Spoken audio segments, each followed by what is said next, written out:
Dear students, आज हम nervous system तंत्रिका तंत्र का इंट्रोडक्शन करा रहा हूं कि नर्वस सिस्टम में सीएनएस, पीएनएस, एएनएस में क्या क्या भाग होते हैं।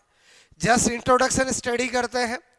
तो आज हम नर्वस सिस्टम के बारे में ब्रीफ आइडिया लेते हैं। आपको पता होना चाहिए कि नर्वस सिस्टम जो होता है वो हमारे बॉडी का ऐसा सिस्टम होता है जो पूरी बॉडी का फास्टली कंट्रोल करता है और उत्पत्ति में एक्टोडर्मल होता है। नर्वस सिस्टम तंत्रिका तंत्र का जो ओरिजिन है वो आपको पता होना चाहिए कि सिलेंटेटा फाइलम यानी हाइड्रा से हुआ है। अक्सर एग्जाम में पूछ लिया जाता है। उसके बाद नर्वस सिस्टम के अंदर तीन चीज़ें आती है, एक सीएनएस, एक पीएनएस और एक एएनएस।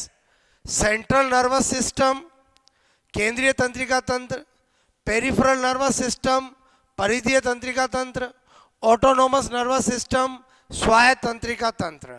तो दोस्तों, जो सीएनएस होता है, सेंट्रल नर्वस सिस्टम होता है, उसमें दो चीज़ों को इंक्लूड करते हैं, एक ब्रेन और एक स्पाइनल कॉर्ड यानी मस्तिष्क और मेरुरज्जु को इंक्लूड करते हैं।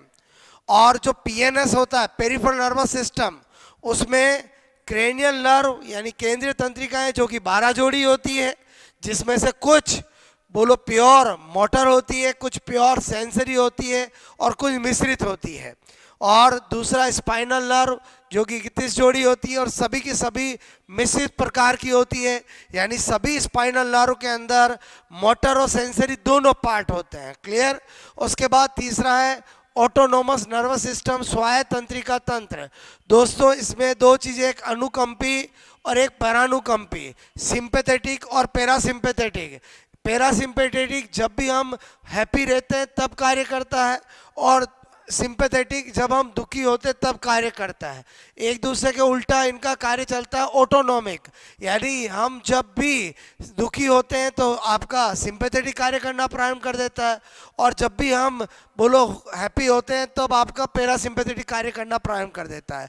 तो इस तरह से दोस्तों नर्वस सिस्टम के 3 भाग होते हैं, जिसमें ये वाला पार्ट बड़ा इंपॉर्टेंट है कॉम्पिटिटिव पॉइंट ऑफ व्यू से, क्योंकि आपको ब्रेन से अक्सर एग्जाम में क्वेश्चन पूछा जाता है। तो आपको पहले ये वर्गीकरण पता होना चाहिए, सीएनएस, पीएनएस और एएनएस। आपको पता होना चाहिए सीएनएस का 98% पार्ट तो ब्रेन ही होता है।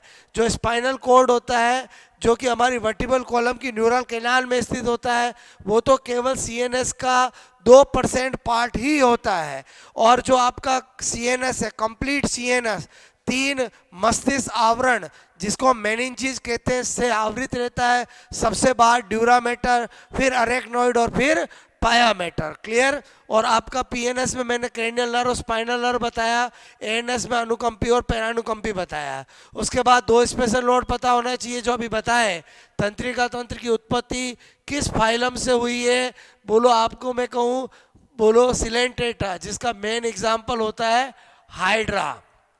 इसी तरह से तंत्रिका तंत्र उत्पत्ति में कैसा होता है, एक्टोडर्मल। तो आई होप आपको इस लेक्चर से एक बार तंत्रिका तंत्र का वर्गीकरण, सीएनएस, पीएनएस, एएनएस पता चल गया होगा। आपको आगे जाकर मैं आपको brain, spinal cord, cranial nerve सब के सब आपको स्टडी करवा दूंगा। Clear. Okay, best of luck.